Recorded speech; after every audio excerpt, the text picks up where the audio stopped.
Hello friends, ignition classes में आप सभी का स्वागत है। तो चलिए स्टार्ट करते हैं आज से क्लास।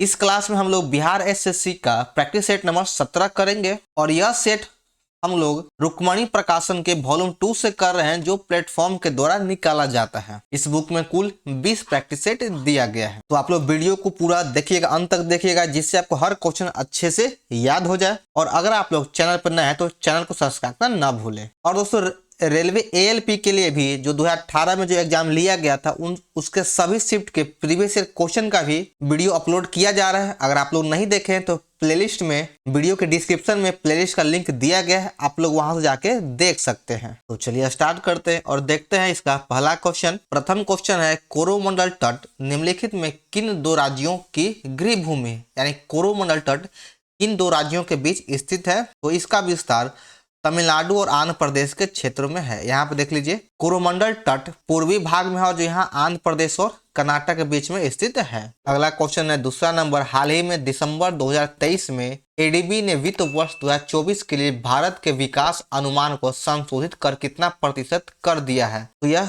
6.7% कर दिया गया है। हाल ही में रक्षा मंत्री श्री अजय भट्ट ने मिशन अंटार्कटिका को अंजाम देने वाले टीम को हरी झंडी दिखाई। मिशन अंटार्कटिका का संबंध किससे है? तो इसका संबंध है हिमालय पर्वतारोहण संस्थान यानी दार्जिलिंग टीम से है। ऑप्शन डी इसका सही उत्तर है। अगला क्वेश्चन है 4 नंबर कि निम्नलिखित में कौन सा 2014 में भारत का 29वां राज्य बना। 2014 में भारत का 29वां राज्य तेलंगाना बना था, जो आंध्र प्रदेश से अलग होके बना। सार्क में कितने सदस्य होते हैं? तो सार्क में 8 सदस्य होता है। ऑप्शन बी इसका सही उत्तर है, 8 को मेंबर।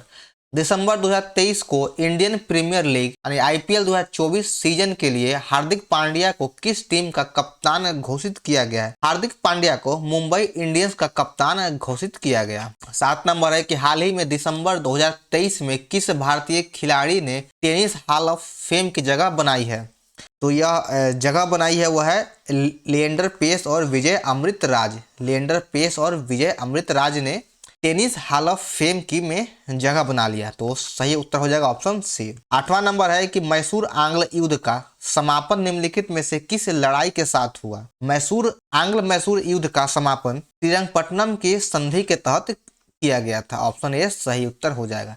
निम्नलिखित में से किस पुरस्कार को भारतीय राष्ट्रपति प्रदान करते हैं? तो इसका तीनों ऑप्शन सही हो जाएगा। भारत रत्न, शौर्य चक्र और परमवीर चक्र, ये सभी पुरस्कार हमारे राष्ट्रपति के द्वारा दिया जाता है। तो सही उत्तर हो जाएगा ऑप्शन डी। तानसेन सम्मान किस राज्य सरकार ने शुरू किया? तो तानसेन सम्मान मध्य प्रदेश के द्वारा शुरू किया गया है।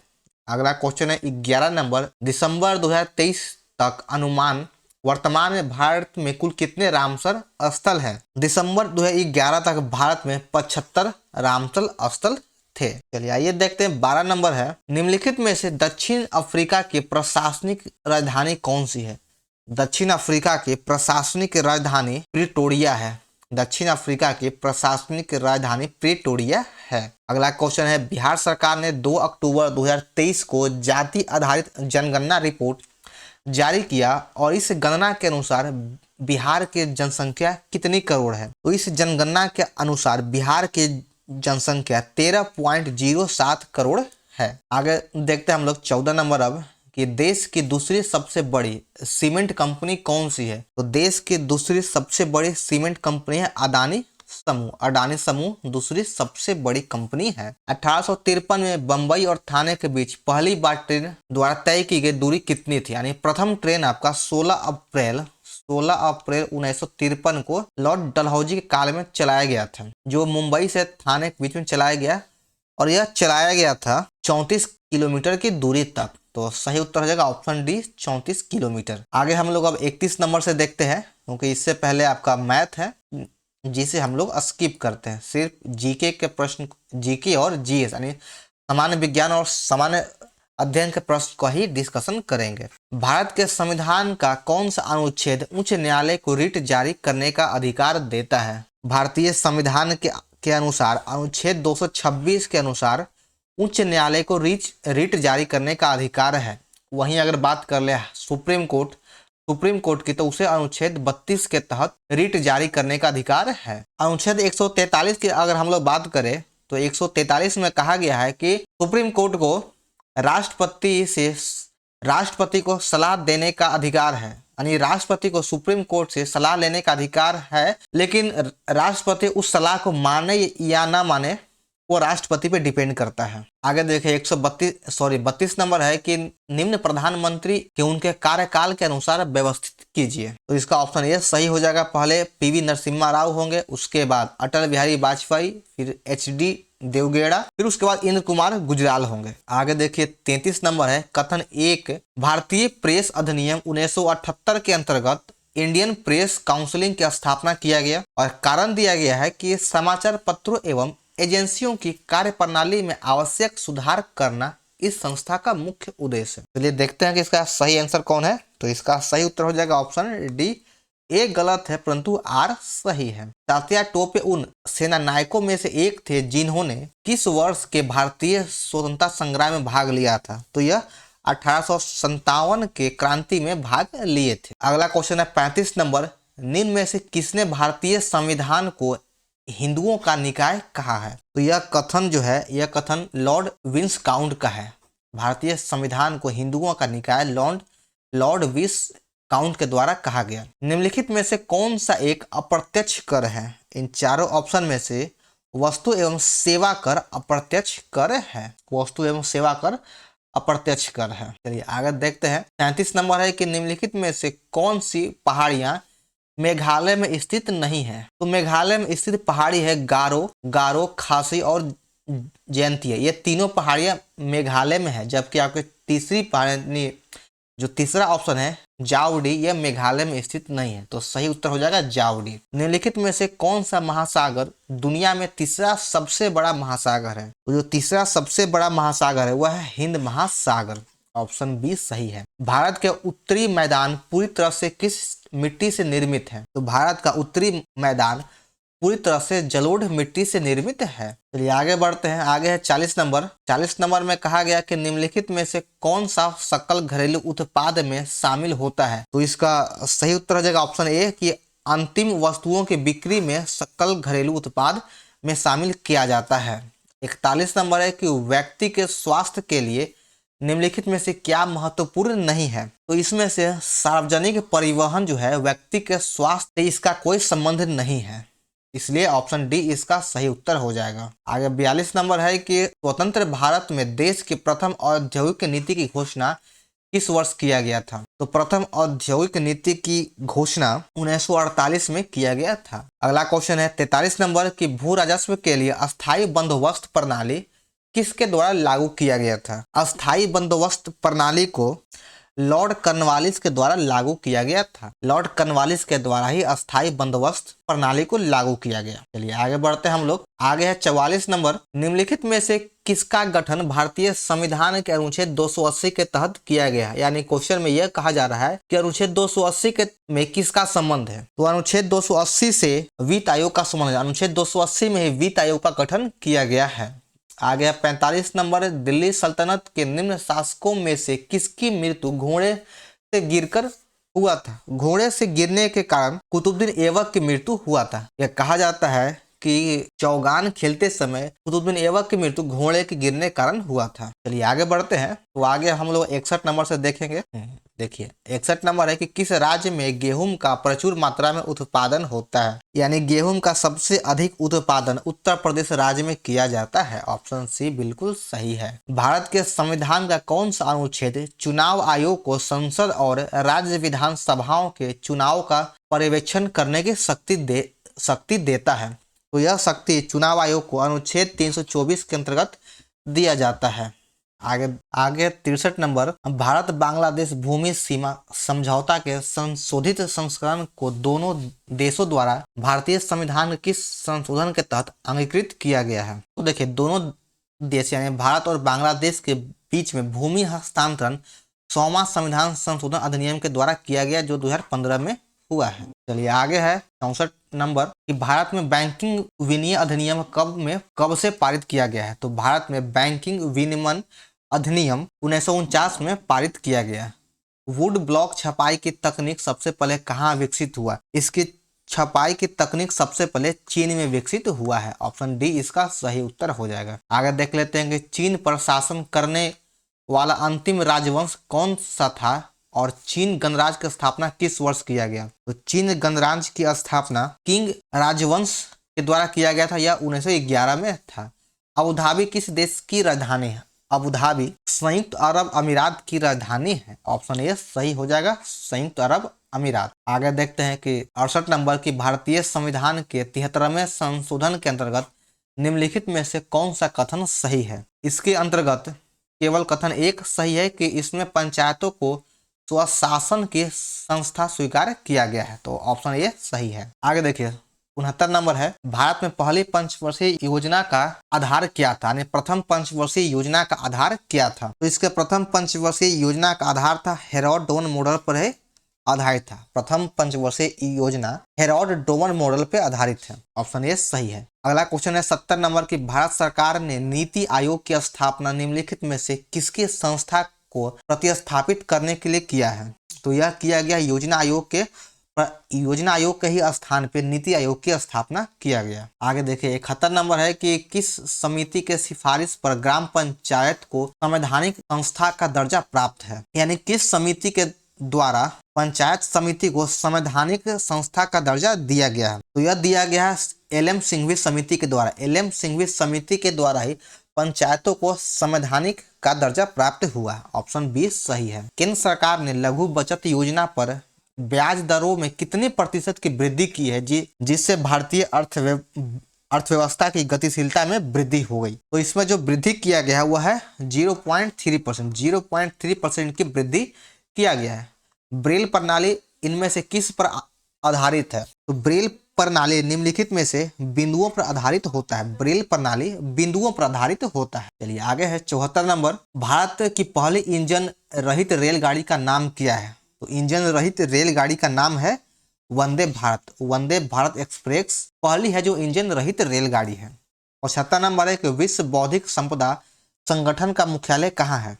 विश्व बौद्धिक संपदा संगठन का मुख्यालय जनेवा में स्थित है। विश्व बौद्धिक संपदा संगठन का मुख्यालय जनेवा में है। चलिए आगे 91 नंबर क्वेश्चन है, लोक नृत्य और राज्यों के उग में कौन सा एक सुमेलित नहीं, यानी कौन ये गलत है? इसका सुमेलन गलत है। तो इसका ऑप्शन ए सही उत्तर हो जाएगा, क्योंकि झूमर नृत्य का संबंध हरियाणा से नहीं है बल्कि इसका संबंध बिहार, यूपी, झारखंड, पश्चिम बंगाल से है। तमाशा महाराष्ट्र का लोक नृत्य है। बाउल पश्चिम बंगाल का है। कजरी उत्तर प्रदेश का है। तो ऑप्शन ये सही है। आगे 92 नंबर, अपने मोबाइल फोन के ना पहुंच पाने का डर क्या कहलाता है? यानी फोन एक्सेस खोने का डर क्या कहलाता है? तो इसे कहा जाता है मोनोफोबिया, नोमोफोबिया कहा जाता है। अपने मोबाइल फोन के ना पहुंच पाने का डर नोमोफोबिया कहा जाता है। ऑप्शन ए सही है। सत्यजीत रे द्वारा निर्देशित सर्वप्रथम चलचित्र कौन सा है? तो इनके द्वारा निर्देशित प्रथम फिल्म है पाथेर पंचाली। आगे देखिए 94 नंबर है कि दीपा कर्माकर का संबंध किस खेल से है? तो दीपा कर्माकर का संबंध जिम्नास्टिक से है। ऑप्शन सी सही उत्तर है। धम्मचक्र प्रवर्तन नामक बौद्ध आयोजन निम्नलिखित में से किस स्थान पे किया गया है? धर्मचक्र प्रवर्तन, जब भगवान बुद्ध ने प्रथम उपदेश दिया तो उसे धर्मचक्र परिवर्तन कहा गया और यह सर्वप्रथम उपदेश सारनाथ में दिया गया था, जो बनारस के सारनाथ में। आगे देखिए कि 96 नंबर है, निम्नलिखित में से किन युग्म की एक ऐसा इकाई है? यानी चारों ऑप्शन में से किस ऑप्शन का दोनों राशियों का ऐसा इकाई एक ही है? तो इसमें कार्य एवं ऊर्जा की ऐसा इकाई जूल होता है। दोनों का ऐसा इकाई जूल होता है। 97 नंबर है कि निम्नलिखित में कौन सा ठोस विद्युत का चालन नहीं है? तो 97 का सही आंसर हो जाएगा सी और डी, आयोडीन और जल, और ये दोनों जो है सॉलिड फॉर्म में है। 98 नंबर है कि निम्नलिखित में से कौन सा कथन द्वितीय मेमोरी के बारे में गलत है? तो इसका सही उत्तर हो जाएगा कि यह एक अस्थिर मेमोरी, द्वितीय मेमोरी जो है अस्थिर मेमोरी है। ऑप्शन बी सही है। लेड का रासायनिक प्रतीक क्या होता है? तो लेड का जो रासायनिक प्रतीक हो जाएगा वह पीबी होता है। लेड का रासायनिक प्रतीक पीबी होता है।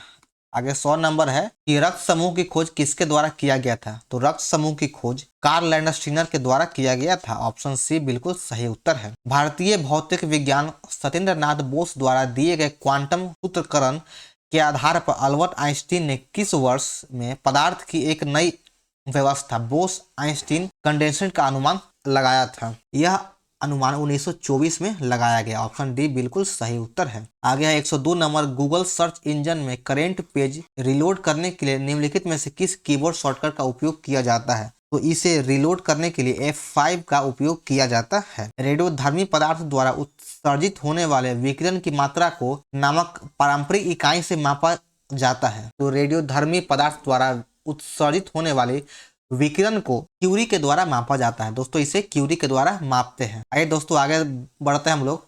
अगला है 104 नंबर, ये सरल रेखीय पथ के अनुदिश त्वरित गति से गतिमान किसी पिंड के नीचे दिए गए कथन में कौन सा सही नहीं है? तो इसका आपका ऑप्शन सी जो है, यह सदैव पृथ्वी से दूर रहता है, यह गलत है। यानी इस क्वेश्चन बोल रहा है कि कौन सा गलत है, तो ऑप्शन 3 गलत है। चलिए आगे बढ़ते हैं हम लोग। 105 नंबर देखते हैं, इनमें से किस संघ के सदस्य मुक्त जीवन जीने वाले विशिष्ट समुद्री जीव होते हैं? इस जीव का नाम है इकाइनोडर्मेटा। इकाइनोडर्मेटा ही मुक्त समुद्री जीव है। आगे देखिए 121 में कहा गया है कि निम्नलिखित में से कौन सा कथन सिकल सेल एनीमिया के संबंध में उचित है? इन चारों ऑप्शन में से आपका तीनों ऑप्शन सही है। सिकल एनीमिया के बारे में तीनों कथन सत्य है कि यह लौह पूरक द्वारा उचित उपचारित नहीं किया जा सकता है, यह एक आणविक रोग है और यह मलेरिया रोग के लिए प्रतिरोधकता उत्पन्न करता है। इसका तीनों कथन सत्य है। न्यूटन के गति का प्रथम नियम का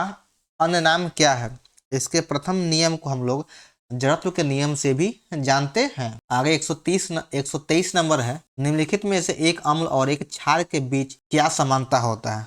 तो इन दोनों के बीच में अम्ल और क्षार को जल में मिलाने की प्रक्रिया को ऊष्माक्षेपी होता है, यही इसकी समानता है। आगे 124 नंबर है कि एक मनुष्य एक दीवार को धकेलता है और तथा उसके विस्थापित नहीं कर पाता है, तो वह क्या होगा?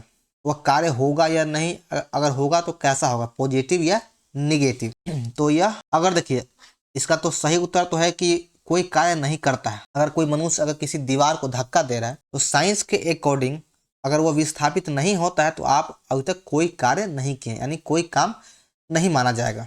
जैसे कुली के द्वारा अपने सर पे कोई अगर सामान ढोया जाता है तो वह लंबवत होता है तो भी वह कोई कार्य नहीं समझा जाएगा।